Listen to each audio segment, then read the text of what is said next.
સુરતમાં અકસ્માતની ઘટનાઓ વચ્ચે ભીમરાણની બાંધકામ સાઇટ પર સર્જાયેલા વિચિત્ર અકસ્માતમાં યુવાનનું કમકમાટી ભર્યું મોત નીપજ્યું હતું।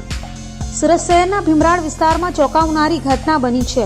અહીંની એક બાંધકામ સાઇટ પર માટી ધસી પડતા ડમ્પર નીચે કચડાઈ જવાના લીધે યુવકનું મોત નીપજ્યું છે। ભીમરાણ રોડ નજીકના નવનિર્મિત સ્વાગત કલિસ્ટા કોમ્પ્લેક્સની સાઇટ ઉપર બેઝમેન્ટ માટે ખોદકામ ચાલી રહ્યું હતું। તે દરમિયાન માટી ધસી પડતા ડમ્પર ચાલક જીતેન્દ્ર પંડિત દબાઈને મોતને ભેટ્યો હોવાની કરુણ ઘટના સામે આવી છે। મોડી સાંજે બનેલી ઘટના બાદ ડ્રાઈવરને ખાનગી હોસ્પિટલમાં લઈ જવાતા મૃત જાહેર કરાયા હતા।